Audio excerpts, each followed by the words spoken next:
ज्ञानचंद नामक एक जिज्ञासु भक्त था। वह सदैव प्रभु भक्ति में लीन रहता था।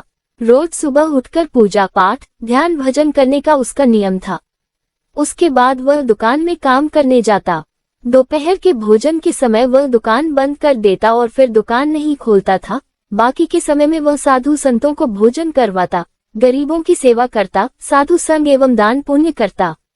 व्यापार में जो भी मिलता उसी में संतोष रखकर प्रभु प्रीति के लिए जीवन बिताता था।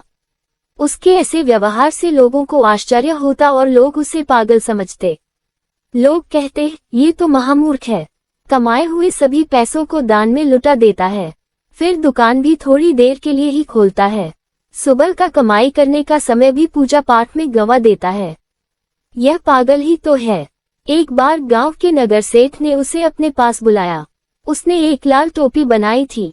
नगर सेठ ने वह टोपी ज्ञानचंद को देते हुए कहा, ये टोपी मूर्खों के लिए है।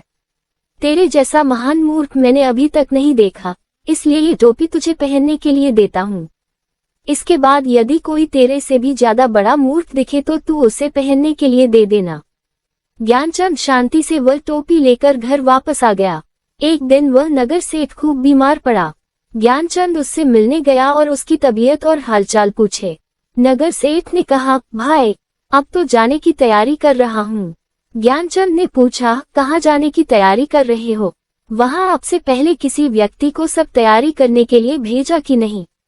आपके साथ आपकी स्त्री, पुत्र, धन, गाड़ी, बंगला वगैरह जाएगा कि नहीं? भाई वहाँ कौन साथ आएगा? कोई भी साथ नहीं आने वाला है, अकेले ही जाना है। कुटुंब, परिवार, धन दौलत, महल, गाड़ियां सब यहीं पर छोड़कर जाना है। आत्मा परमात्मा के सिवाय किसी का साथ नहीं रहने वाला है। सेठ के इन शब्दों को सुनकर ज्ञानचंद ने खुद को दी गई वह लाल टोपी नगर सेठ को वापस देते हुए कहा, ये लाल टोपी अब आप ही इसे पहनो। नगर सेठ, क्यों? ज्ञानचंद, मुझसे ज्यादा मूर्ख तो आप हैं। जब आपको पता था कि पूरी संपत्ति, मकान, दुकान, दुनियादारी आपके साथ नहीं जाने वाले, तब भी आप जीवन भर इसी लालच में लगे रहे और आवश्यकताओं की पूर्ति होने के बाद भी आप और कमाई करने के स्वार्थ में लगे रहे, शारीरिक भौतिक इच्छा पूर्तियों में लगे रहे और सत्कर्म नहीं किए, जरूरतमंदों की सेवा नहीं की, ईश्वर की भक्ति नहीं की, भजन नहीं किया, दान नहीं किया, धार्मिक कार्य नहीं किए, धर्म का प्रचार नहीं किया, पर लोग जाने की आपने कुछ भी तैयारी नहीं की। अब आप खुद समझ जाइए कि सबसे बड़ा मूर्ख कौन है। अगर यह कहानी आपको अच्छी लगी और आप इस प्रकार की कहानी और सुनना चाहते हैं तो कृपया मेरे चैनल को सब्सक्राइब करके बेल आइकन के बटन पर टिक लगा ले ताकि आपको नई नई कहानी मिलती रहे।